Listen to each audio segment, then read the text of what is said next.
Bueno, cuando usted vea en la red información sobre muerte de alguien, siempre trate de comprobar, ¿eh? Vaya a los medios tradicionales, a las fuentes originales, antes de matar a alguien. Wow. El Ministerio de Salud admite el brote de dengue. El Ministerio todavía dice, existe un brote epidémico. Los especialistas estaban planteando eso, el Colegio Médico lo planteó. Incluso ayer Clemente Terrero hablaba de una emergencia nacional. El ministerio ha ido un poquito atrás, lento, eh, sin la actualización de los datos. Y bueno, ante la situación de desbordamiento de centros privados y públicos, admitió ayer un brote epidémico. Dice que las lluvias de Franklin, de la tormenta Franklin, eso lo decíamos los profanos, así como las altas temperaturas también. Y bueno, el viceministro de Salud Colectiva, Eladio Pérez, dice que el agua limpia combinada con calor intenso ha aumentado la velocidad de apareamiento de los mosquitos porque disminuye su periodo de incubación, lo que influye significativamente para que exista alta incidencia. Asimismo, el funcionario dijo que otros factores como el calentamiento global, con esas cosas estacionales que se dan cada año, como que... Pero bueno, el calentamiento global, la epidemia de la enfermedad que tiene toda la región de las Américas, así como la presencia de nuevos serogrupos de la afección, son responsables del incremento de casos, tal como pasó en los años 12, 13, 15 y 19. Es una enfermedad endémica. No podemos esperar que un año no tengamos casos, expresó el funcionario. Y es verdad. Cuando existe endémica, es nuestra, está aquí siempre, pero hay que tomar previsiones. Esto va a llegar, como la sequía, va a llegar. Pablo siempre usa para otros contextos. En diciembre, Navidad siempre en diciembre siempre. No. ¿Y Paco? Se va a llegar, Paco. va a llegar. Y parece que eso se asumió en los casos de la harina que faltaba siempre en diciembre y la escasez de puerco. De Entonces, telera. de telera. Si va a llegar, se sabe, con las lluvias, con el verano, o sea, calentamiento, lluvias, eso está ahí. Entonces, las previsiones del lugar. Y si imputamos también al calentamiento global, entonces también tomamos mayores previsiones. Y eso no es bueno, estar detrás de los acontecimientos porque, como decíamos ayer, la puede bajar en la gente esa necesaria actitud de la defensa de la familia, de los hijos. Entonces los datos hay que darlos al día, el, no importa, a veces los organismos oficiales entienden que los van a acusar, hay que dar los datos, porque además los médicos están ahí, los especialistas están ahí, y la gente va a ir a los centros privados y públicos, que es una expresión de la realidad en cuanto a cualquier enfermedad.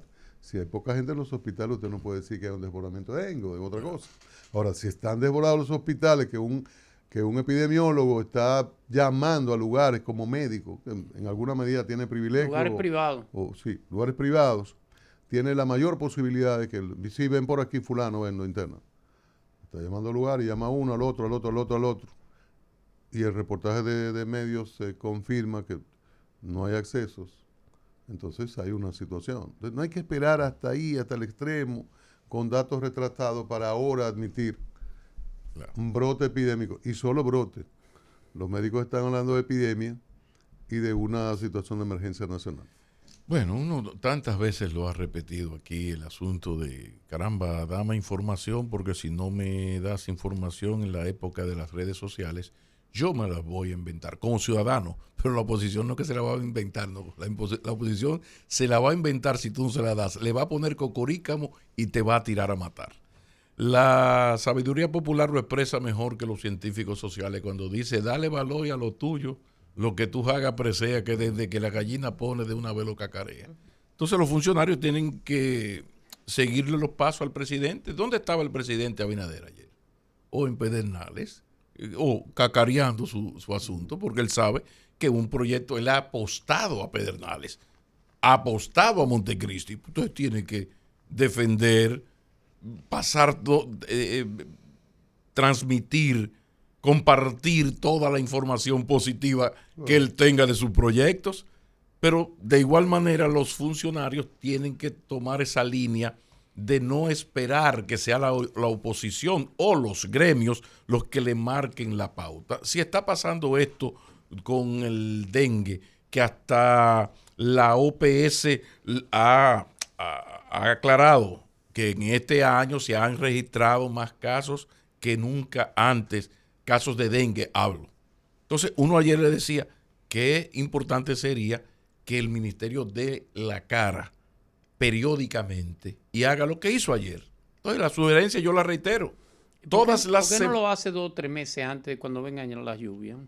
No, eso también, pero ahora, sí, pero ahora me estoy refiriendo a este caso en específico, ¿no? O sea, estamos en esta situación. En una situación como esta, vamos a reunirnos semanalmente con el vice que lleva esto, que es Pérez, Eladio Pérez, que es el vice de salud colectiva, es al que le corresponde esto.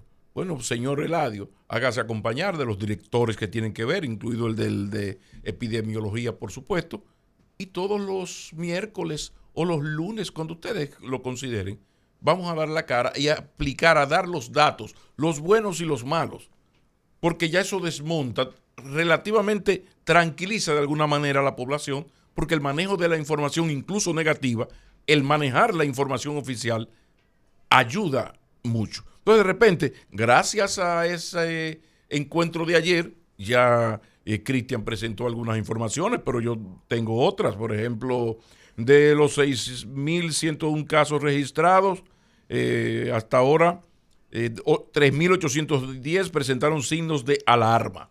O sea, que hay... Más del 50%. O sea, entonces hay un 40 y tantos % que no fue importante, fue un dengue manejable. Yo sí, pero hubo 3.800. Dame esa información antes que tu adversario político del sector salud te mande a parir. Entonces el ciudadano necesita que los funcionarios entiendan que estamos en la época en la sociedad de la información, en la época de la hipertransparencia, que hay que dar la cara, hay que informar, y si se cometió un error, pedir perdón. En eso tenemos que aprender de los japoneses, que son humildes y por todo, cuando tienen que pedir perdón sin ningún problema. El pedir perdón, el excusarse, habla bien de quien ha tenido el coraje de hacer. Lo importante, lo que usted no puede hacer es pedir excusas, pedir perdón por un error si lo cometiese y volver a cometerlo. Entonces, esto que le quedó bien al ministerio tiene que repetirlo. Los ministerios, el gobierno, las instituciones del Estado tienen que estar de frente, de cara al público, informando, dame información, que tú tienes todo, tienes gente capacitada. Aquí en el gobierno, en los gobiernos dominicanos, en todos, aquí hay una bendita burocracia, en el sentido beberiano, en el sentido positivo del término, del carajo. Gente capacitada. Que generalmente no son ni los directores generales ni los ministros que son cargos políticos. No, gente que pone a funcionar esa cosa inmensa, ese ogro filantrópico que decía Octavio Paz. Entonces ojalá que esto que se hizo ayer, mientras estemos en el Ministerio de Salud Pública lo mantenga, informar, y nos reiteramos en la solicitud al presidente. Grabe bien, don Luis, a Luis Soto, esto no es Abinader, a Luis Soto, pásele eso al presidente. Vamos a sustituir todas las cuñas del Estado Dominicano por una bendita cuña que hable y prevenga sobre el dengue. Reiterar que que cuando usted vea bolas en las redes, No más. vaya a los medios de comunicación formales, confirme. No voy a decir a quién mataron esta vez, porque si digo, Claro. me van a Claro, citar, va a dar la me van a citar a información. mí. Exacto. Me van a citar a mí. Pero ya corrió la bola de una muerte y ya fue desmentida. El muerto habló, con la muerta hablaron. Fulana, ¿estás muerta? No. No estoy muerta. Estoy viva. Qué Canalla. tremendo eso. Qué Ya, tremendo. hay que tener cuidado, hay que tener prudencia. Por eso uno habla tanto de los medios tradicionales, de los medios profesionales, no digamos tradicionales, que confirman, verifican en las fuentes antes de difundir cualquier disparate. Julián. Mira, hay un Mira, tema... perdón, yo no sé si Juan Pablo le tiene miedo a Julián. y Juan Juan Pablo Pablo está Uribe vivo. debió estar aquí a las 8 y no ha llegado. Pero Juan Pablo yo pensé Él que había está de muerto. camino. Y está vivo Juan Pablo. Julián le dijo 50 ¿Tú le vas a cosas. preguntar eso? Julián le dijo 50 Pero cosas. ellos eran a Juan compañeros. Pablo. Eran, pero el otro día muchísimas cosas de Juan Pablo Uribe. Es que yo pensé Entonces, que había muerto. Él está oye, qué barbaridad. Está convocado, yo no sé si le tomó miedo a Julián porque él debió estar aquí hace más de media hora ahí. No y en venido. el camino, te vamos a esperar, tú eres Juan un hombre Pablo muy no puntual. no le coge miedo a eso, ¿no? Ese, No. ese sí verá que se ha puesto parejero. Por Juan ejemplo. Pablo no le coge Sí, miedo. sí. No. No, Ese pero, pero también está impuntual. A ese le dieron un walkie-talkie y una jipeta y se volvió loco. Pero ese no es mi Ese tema. ese no es Juan Pablo que yo conozco. Sí. Adelante. Mira, hay un tema a tratar y es el tema de las declaraciones del canciller Roberto Álvarez. Dice el canciller Roberto Álvarez que el plan de regularización que hizo el gobierno pasado fracasó. Que hay que decir que eso lo dijo el canciller en el programa de McKinney. Fue en el programa de Pablo Maquinini. McKinney. Pero la verdad es que son declaraciones que si yo fuera el canciller revisara. Porque es que el canciller es parte del gobierno. No hay gobierno pasado y gobierno presente, hay un Estado. Hay un Estado.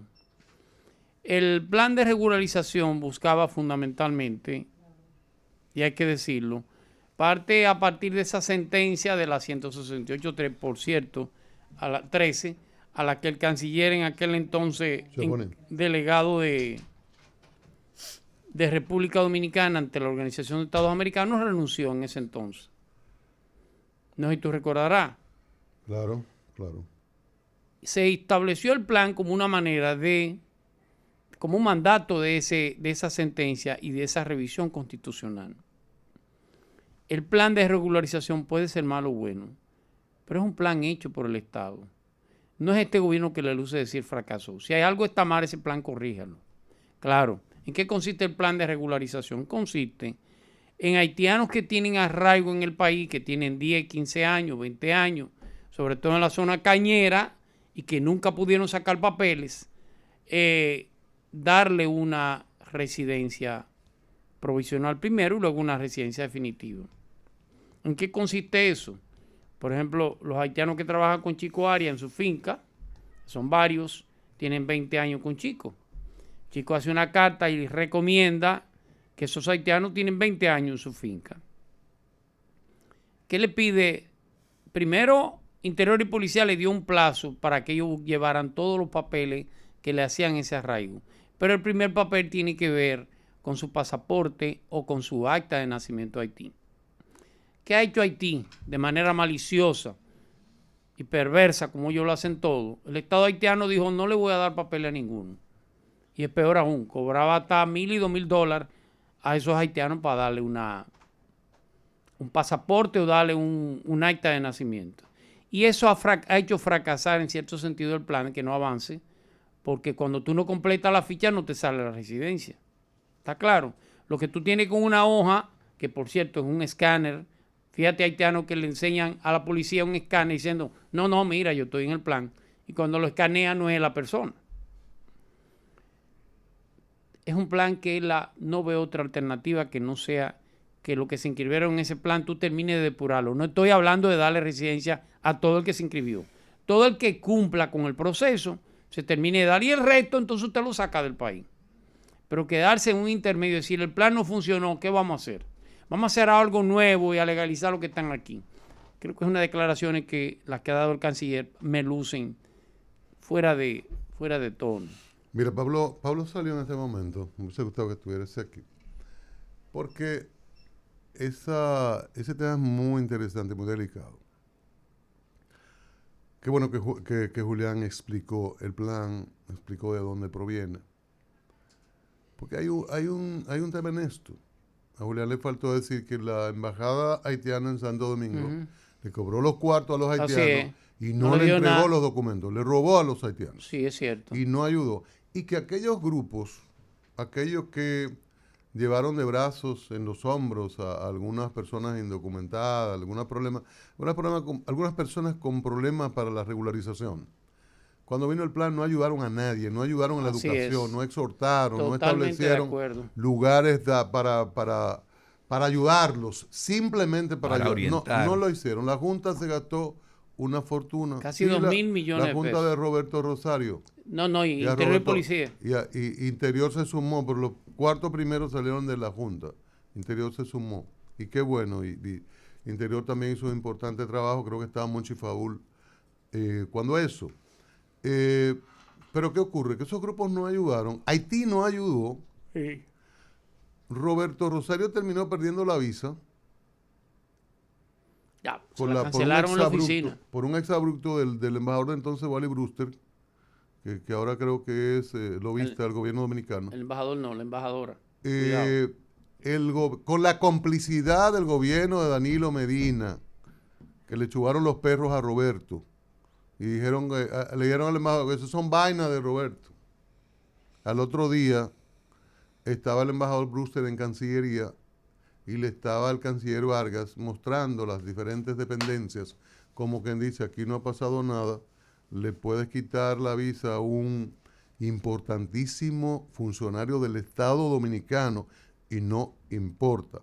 Y las decisiones de Roberto Rosario como presidente de la Junta no fueron en condición de Roberto, el matero, el compañero de partido, no, en función de funcionario del Estado, vigilante del registro civil. Había una ley, había una... 28504. La 28504. Había una decisión del Estado Dominicano y él simplemente la ejecutó. No, los haitianos no se presentaron porque Wally Brewster dijo que tenía 5,000 casos, algo así. Cuando Rosario le pidió que se lo entregara, él dijo que no.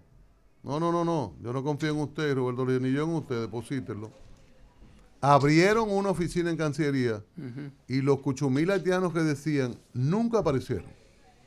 Entonces yo te voy a decir algo, Julián, al canciller. El plan de regularización era un plan que tenía fecha de inicio y de fin.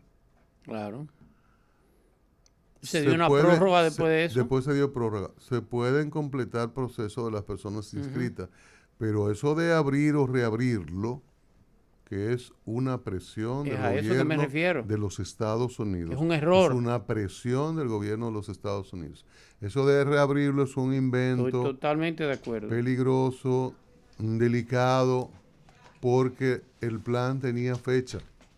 Pero además, en el actual contexto del desorden de violencia que vive Haití, bueno, si usted, estamos en el aire, Julián, si usted abre o reabre un proceso de regularización en estas condiciones, bueno, ¿cómo va a ser esto? O sea, ¿cómo lo vamos a resolver?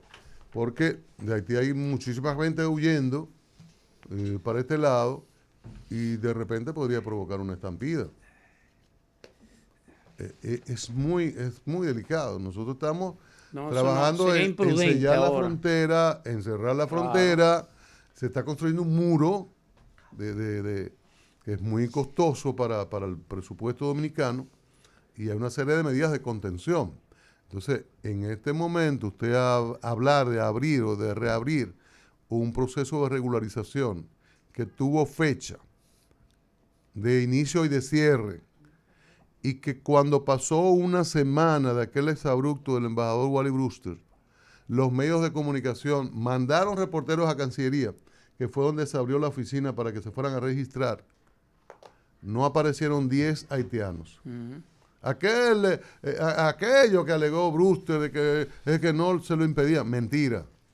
No aparecieron esos 58.000 o 200.000 haitianos que dijeron que no. 58.000 eran. 58.000, ¿verdad? Sí. No aparecieron. Y la oficina, los medios diciendo, mire, lo pueden llevar. Está ahí la oficina, está bien que no vengan aquí. O llévenlo ustedes. El mismo embajador, llévenlos. No aparecieron.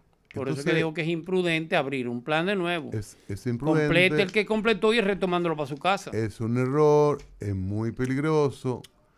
Y si es una exigencia de los Estados Unidos, explíquenle en español y el buen inglés del canciller de que no es legal, de que no es prudente hacer, y mucho menos en este momento. Mucho menos en este momento. Porque además se pueden se pueden dar mil interpretaciones a eso. No, señor canciller.